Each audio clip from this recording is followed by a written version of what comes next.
So, ito yung ating harvest for today. Ayan. Hello! Good afternoon. So, ngayon, mag-harvest tayo ng ating patola. Actually, ito yung first bunga niya, no? Gaya ng sabi ko, late bloomer yung ating patola. So, ayan. Medyo malaki-laki na sila, oh. O, diba? Actually, pwede na yan. Pangsabaw natin. So, ito, oh. Yan. Medyo malaki-laki na siya. Hindi siya masyadong mahaba, no, gaya ng ibang patola. Yan.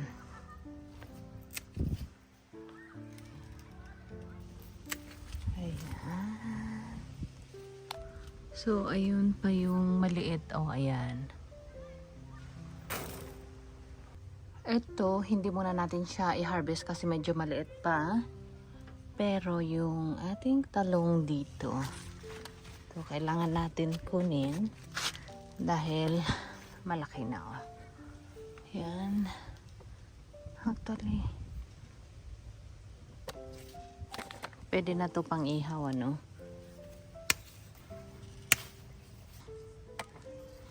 So, ayan. So, samantalahin natin, ano, bago magpiglamig. So, ito, yan, kunin din natin itong mga ganito. Actually, lalaki pa to siya, eh. Ayan muna natin yan.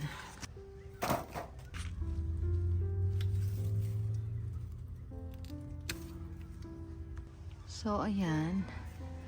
Actually, maraming bunga yung ating ampalaya, no? Pero, ito lang kinuha ko. Dahil marami pa doon sa ref natin. Yung ating talong din ang dami, oh. Ginanyan ni Habi kasi sobrang kapal na ng mga dahon niya.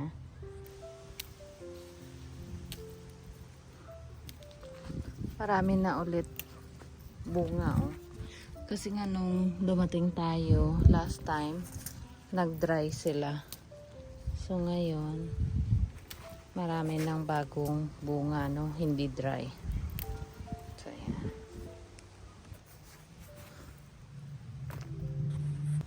Ayan, harvest din natin ito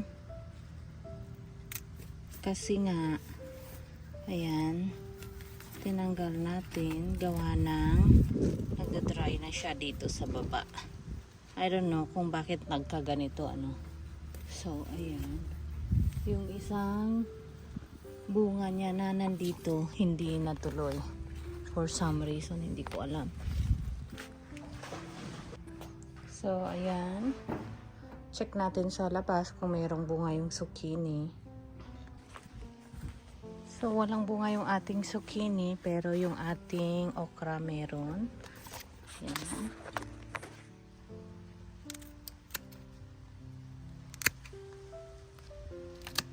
Yan ang laki. So, ayan. Ito yung na-harvest nating okra dito sa labas. Tapos meron pa, yan, oh. Yan. So, ayan. Yung ating okra. So, ayan, ano, meron tayo ulit bagong harvest. Actually, marami pa yung bunga ng talong at yung ampalaya natin. At saka nakakatuwa kasi finally nagbunga na yung ating patola at upo. So, yan yung unang bunga nila, ano. So, nakakatuwa talaga. Kaya, syempre, pag may tinanim, may aanihin. Kaya, fresh and organic yung ulam natin. So, yun lang. Share ko lang. Bye-bye.